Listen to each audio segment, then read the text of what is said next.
समय सार ग्रंथ में निर्जराधिकार चल रहा है। सम्यक दृष्टि अबंधक होता है। ज्ञान और वैराग्य शक्ति आदि की चर्चाएं विगत दिनों से चल रही हैं। आज का प्रसंग है सम्यक दृष्टि की परभाव के प्रति मान्यता। परभावों के प्रति सम्यक दृष्टि का क्या विचार रहता है, इस बात को यहाँ पर स्पष्ट किया जा रहा है। गाथा है, कह एस तुज नह बदी बिबिहो कम्मोदय फल विभागो परदव्वानुभोगो नहु देहो अवधि अन्नानी। बिबिहो अनेक प्रकार के, विविध प्रकार के यानी अनेक प्रकार के। कम्मोदय फल विभागो, कर्मोदय के फल का विपाक। कर्मोदय के फल का विपाक, विपाक विभाव रूप परिणाम। कह एस तुज नह बदी, वह तेरा स्वभाव क्यों नहीं है, वह अपना स्वभाव क्यों नहीं है। यदि ऐसा कोई पूछता है तो सम्यक दृष्टि कहता है, क्या कहता है, परदव्वान ओवोगो,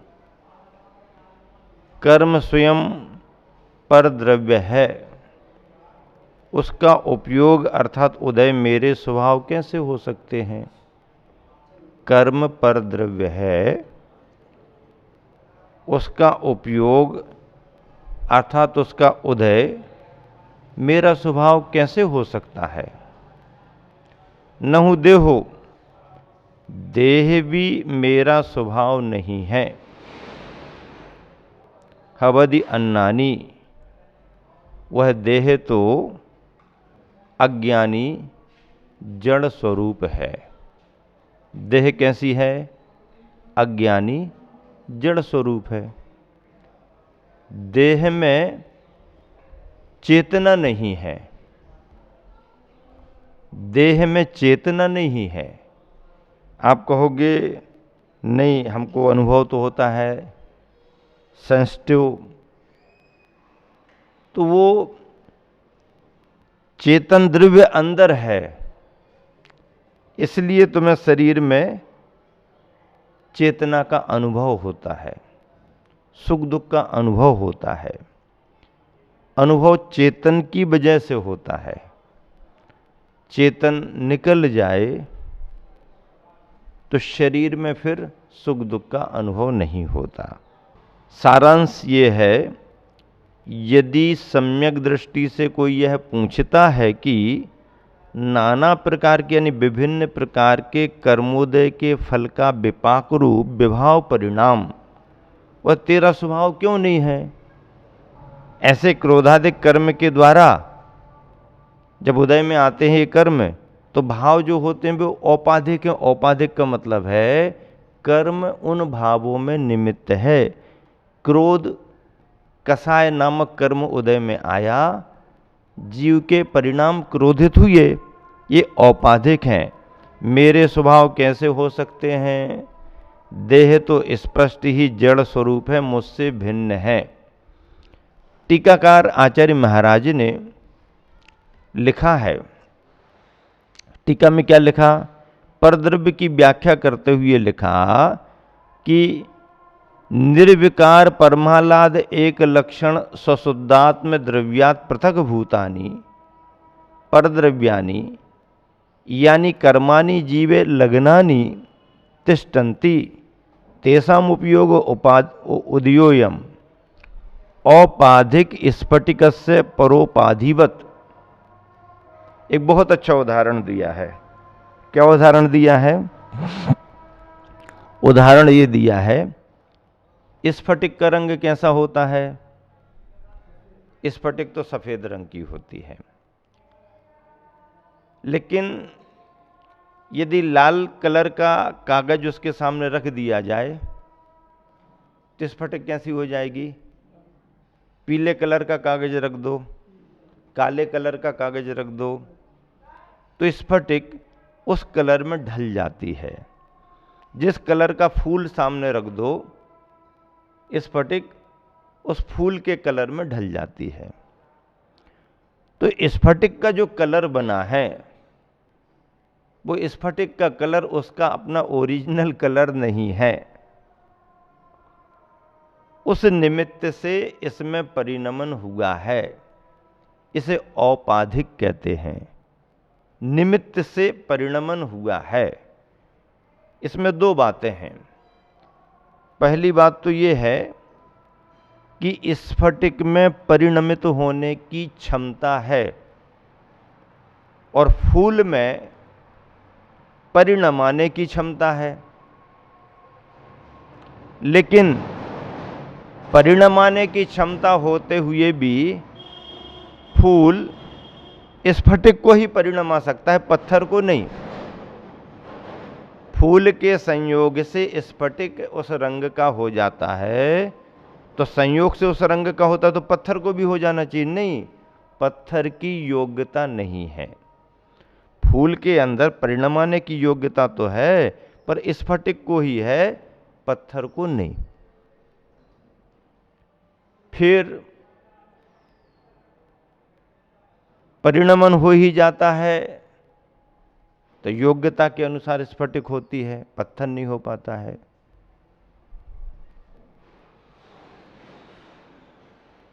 फूल प्रभावित करता है, स्फटिक प्रभावित होता है, फूल प्रभावित करता है। फूल की जगह यदि और कुछ रख दिया जाए तो प्रभावित नहीं करेगा। प्रभावित करने वाले की योग्यता, प्रभावित होने वाले की योग्यता, दोनों के योग से ही परिणमन होता है। स्फटिक का उदाहरण दिया है, औपाधिक स्फटिकस्य परोपाधिवत न केवलम भाव क्रोधादि मम स्वरूपम न भवति। अरे ये भाव क्रोध आदि जो क्रोध कर्म के उदय से हो रहे हैं, केवल यही हमारे स्वरूप नहीं है, बल्कि देहोपि मम स्वरूपम न भवति। ये शरीर भी हमारा स्वरूप नहीं है। क्यों स्वरूप नहीं है? कस्मात् इति चेत अज्ञानी जड़ स्वरूपो यतः कारणात्। शरीर जड़ स्वरूप है, इसलिए हमारा स्वभाव नहीं है। इसका मतलब ये हो गया कि हमारा स्वभाव किमात्मक है, जिसमें ज्ञान दर्शन चेतना है। ऐसा जीव जो है उसका ज्ञान दर्शन ही हमारा स्वभाव है। ज्ञान दर्शन के अलावा हमारा कोई स्वभाव नहीं। मुख्य स्वभाव तो चेतना का ज्ञान दर्शन है। शरीर का स्वभाव स्पर्श रस गंध वर्णात्मक है। किसी भी अवस्था में इससे रहित पुद्गल नहीं होगा। पुद्गल का स्वभाव स्पर्श रस गंध वर्ण, और जीव का स्वभाव ज्ञान दर्शन चेतना। नरक में भी हो, निगोद में भी हो, तिर्यंच पशु पक्षियों में भी हो, दिखाई देने वाले जीव हों, दिखाई देने वाले जीव ना भी हों, सिद्ध भी हों, संसारी भी हों, जीव जहाँ कहीं भी है, चेतना उसके साथ जुड़ी है, जुड़ी थी और जुड़ी रहेगी। निगोदिया जीव भी ज्ञान दर्शन स्वभाव में रहता है। सिद्ध तो रहते ही रहते हैं, सिद्ध शुद्ध अवस्था में रहते हैं। बाकी चार गतियों के जीव अशुद्ध अवस्था में परिभ्रमण करते रहते हैं। टीकाकार ने भी इतना ही भाव इस गाथा में स्पष्ट किया है।